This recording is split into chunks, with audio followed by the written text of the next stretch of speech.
आज मैं आप लोगों के साथ बहुत ही मज़ेदार चटपटी टेंडर जूसी प्रॉन बिरयानी बनाने की रेसिपी शेयर कर रही हूँ। बहुत ही आसान रेसिपी है, बहुत जल्दी से बन जाती है और खाने में लाजवाब है। सेम मेथड को यूज़ करते हुए आप चिकन बिरयानी या बीफ बिरयानी भी बना सकते हैं। तो वीडियो को बिना स्किप किए आपने एंड तक देखना है ताकि कोई भी स्टेप आपसे मिस ना हो जाए। और अगर चैनल पे नए हो तो सब्सक्राइब करके बेल आइकन को ज़रूर प्रेस कर देना ताकि जो मेरी लेटेस्ट वीडियोज़ हैं वो सबसे पहले आप तक पहुँच जाए। तो चलिए जी, करते हैं वीडियो को स्टार्ट। तो सबसे पहले मैं यहाँ पे चावलों को भिगो रही हूँ। मैंने बासमती राइस लिए हैं 300 ग्राम। ग्लास से करूँ तो ये 1.5 ग्लास चावल हैं। अच्छे से धो लिया है। धोने के बाद इनको आधे घंटे के लिए भीगने के लिए छोड़ देंगे ताकि ये अच्छे से खिले खिले बनेंगे। अब यहाँ पे मैंने लिए हैं 250 ग्राम झींगे। इनको अच्छे से वॉश करके तमाम एक्सेस वाटर जो है वो ड्रेन कर लिया है। आधा लेमन जूस इसमें मैं डाल रही हूँ और उसके बाद मैं इसमें डाल रही हूँ ये शान बिरयानी मसाले का साशे। आप चाहें तो होममेड बिरयानी मसाला भी यूज़ कर सकते हैं। मोस्टली मैं होममेड ही यूज़ करती हूँ, लेकिन इस वक्त मेरा होममेड मसाला ख़त्म था तो इसीलिए मैंने ये शान बिरयानी मसाले का साशे जो है वो ले लिया है। मसाले को और लेमन जूस को अच्छे से झींगों को मिक्स करना है और उसके बाद इसको भी आधे घंटे के लिए मैरिनेट होने के लिए छोड़ देना है। अच्छा जी, तो अब हम यहाँ पे चावलों को बॉईल कर लेते हैं। मैंने 3 ग्लास पानी लिया है।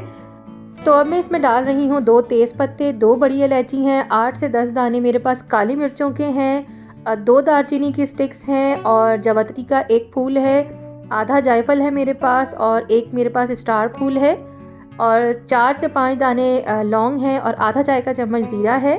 ये तमाम मसाले डालने हैं, खड़े गरम मसाले। उसके बाद ये ग्रीन मसाला डाल रही हूँ, 2 खाने के चम्मच धनिया है, 2 से 3 हरी मिर्चें हैं, इनको मैंने इस तरह से कट कर लिया है। ये तेज़ वाली मिर्चें नहीं हैं। आधा लेमन जो है इसको स्लाइस कर लिया है और 1 खाने का चम्मच ही मेरे पास पुदीना है। इनको ऐसी रफली चॉप करके इसमें मैंने डाल दिया है। अच्छा जी, अब इसमें मैं डाल रही हूँ तकरीबन 1 चाय का चम्मच नमक का। नमक आप अपने टेस्ट के मुताबिक कम ज़्यादा कर सकते हैं, लेकिन इस टाइम पे पानी में नमक कम ही डालें क्योंकि अब हम जो झींगा बनाएंगे, मसाला जो बनाएंगे झींगे का, उसमें भी हमें नमक डालना होगा।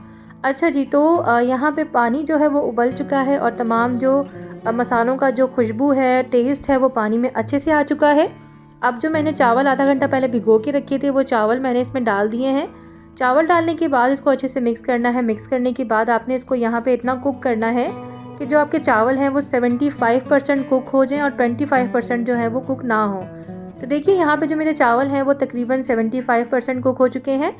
आपने बार बार चावलों को चेक ज़रूर करना है, एकदम से छोड़ नहीं देना वरना चावल जो है वो ग्रीसी हो जाएंगे। तो यहाँ पे मैंने चावलों का पानी ड्रेन कर दिया है। अगर ज़्यादा चावल हैं आपके पास तो आप उनको फैला के रखिएगा। ओके जी, तो अब यहाँ पे मैं बना रही हूँ प्रॉन्स के लिए मसाला। मैंने यहाँ पे 1/4 कप के करीब कुकिंग ऑयल लिया है और इसको हल्का सा हीट अप कर लिया है। अब मैं इसमें डाल रही हूँ 2 बड़े साइज़ की प्याज हैं ये मेरे पास। इनको मैंने अच्छे से रफली चॉप कर लिया है और इसके बाद अब इसको यहाँ पे लो टू मीडियम फ्लेम पे फ्राई करना है। हाई फ्लेम पे प्याज़ों को फ्राई नहीं करना है वरना प्याज जो है वो ब्लैक हो जाएंगे, काले हो जाएंगे और ओवर कुक हो जाएंगे।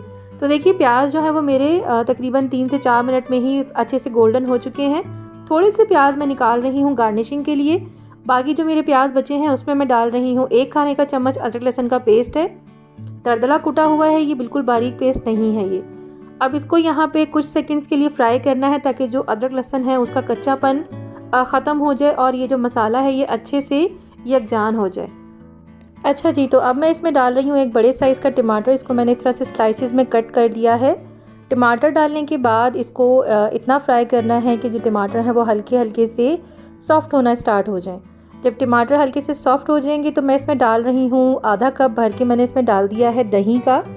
और दही डालने के बाद अब इसको यहाँ पे तकरीबन 1 से 1.5 मिनट के लिए लो टू मीडियम फ्लेम पे अच्छे से फ्राई करना है ताकि जो ये मसाले हैं इनका जो पानी है ये खुश्क हो जाए और ये अच्छे से यकजान हो जाएं। अब मैं इसमें डाल रही हूँ आधा चाय का चम्मच लाल मिर्चों का पाउडर और साथ में ही मैं इसमें आधा चाय का चम्मच डाल रही हूँ कुटा हुआ धनिया पाउडर। अब एक बार फिर से इसको फ्राई करना है, मसाले को भूनना है और टमाटर जो हैं इनको मसाले के साथ अच्छे से मैशअप करना है। यहाँ पे जितनी अच्छी आप फ्राइंग करेंगे उतना अच्छा जो है वो आपका मसाला बनेगा। अब इसको मैं तकरीबन 1 मिनट के लिए दम पे रखूँगी ताकि जो टमाटर हैं वो अच्छे से सॉफ़्ट हो जाएँ और जो दही का पानी है वो भी खुश्क हो जाए और साथ में ही मसाला जो है वो अच्छे से कुक हो जाए। अब इसको यहाँ पे तकरीबन 2 मिनट के लिए लो टू मीडियम फ्लेम पे अच्छे से फ्राई करना है। तो यहाँ पे मसाला मेरा अच्छे से फ्राई हो चुका है। अब मैं इसमें डाल रही हूँ मैरिनेटेड प्रॉन्स जो कि मैंने आधा घंटा पहले मसाला लगा के रखे थे। आप देखें जो प्रॉन्स हैं उनका कलर वाइट से येलोइश पे हो गया, इट्स मीन कि जो मसाला है वो अच्छे से झींगों के अंदर रच बस गया है। थोड़ा सा मैंने पानी डाला है और अब इसके बाद इनको यहाँ पे आपने तकरीबन 1 मिनट के लिए अच्छे से फ्राई करना है। मसाला जो है इसको कुक करना है और जब आपका मसाला अच्छे से फ्राई हो जाएगा, कुक हो जाएगा, तो उसके बाद मैं इसको यहाँ पे तकरीबन 2 मिनट के लिए ढक के रख दूँगी। इसको मीडियम फ्लेम पे पकाना है, हाई फ्लेम पे नहीं पकाना है। और यहाँ पे ये देखिए जो मसाला है वो अच्छे से मेरा कुक हो चुका है, पानी बिल्कुल इसका ख़त्म हो गया है। अब इस पॉइंट पे इसको दोबारा से 2 मिनट के लिए फ्राई करना है, हाई फ्लेम पे फ्राई करना है। और फ्राई करने के बाद हमारा मसाला जो है वो रेडी हो चुका है। तो चलिए जी अब हम लगाते हैं बिरयानी को लेयर। तो मेरे पास जो चावल हैं इसमें 2 लेयर्स बन रही हैं। आपके पास चावल की और मसाले की क्वांटिटी ज़्यादा है तो आप इसी तरह से ज़्यादा लेयर्स भी लगा सकती हैं। हमेशा जो बिरयानी होती है, लेयर वाली बिरयानी है, उसमें जितनी अच्छी आप लेयरिंग करेंगे उतनी अच्छी आपकी बिरयानी की लुक आएगी और टेस्ट भी आएगा। तो यहाँ पे मैंने 2 तह चावलों की लगाई हैं और 2 तह मसाले की लगाई हैं। जो प्याज थे भुने हुए वो मैंने ऊपर डाल दिए हैं और थोड़ा सा जर्दे का रंग डाल दिया है मैंने, ताकि इसमें अच्छा सा कलर आ जाए। और अब यहाँ पे मैं इसको 5 मिनट के लिए बिल्कुल लो फ्लेम पे दम पे लगाऊंगी। तो जनाब 5 मिनट के बाद हमारी जो बिरयानी है वो बिल्कुल तैयार हो चुकी है। आप बिरयानी का टेक्सचर देख सकते हैं, इसकी लेयरिंग देख सकते हैं, कलर देख सकते हैं, कितनी जूसी बिरयानी बनी है। चावल खिला खिला सा है और बिल्कुल परफेक्टली कुक भी है चावल। ऐसा नहीं है कि चावल हाफ़ कुक है। तो बिल्कुल सेम मेथड से आप भी मज़ेदार सी बिरयानी बना सकते हैं। ये सिर्फ देखने में ही अच्छी नहीं है, खाने में भी अच्छी है। सो उम्मीद करती हूँ कि आज की चटपटी सी झींगा बिरयानी की रेसिपी आपको अच्छी लगी होगी। अच्छी लगी है तो चैनल को सब्सक्राइब करके बेल आइकन को ज़रूर प्रेस कर दीजिएगा, ताकि जो मेरी लेटेस्ट वीडियोस हैं वो सबसे पहले आप तक पहुँच जाएँ। इसके अलावा आप मुझे फेसबुक, इंस्टाग्राम और टिकटॉक पे भी फॉलो कर सकते हैं, सेम नेम देसी हॉटपॉट से। अब मिलूंगी आपसे 2 दिन बाद एक नई रेसिपी के साथ। तब तक के लिए अपना बहुत ख्याल रखिएगा, मुझे दुआ में याद रखिएगा। अल्लाह हाफिज़ एंड पाकिस्तान जिंदाबाद।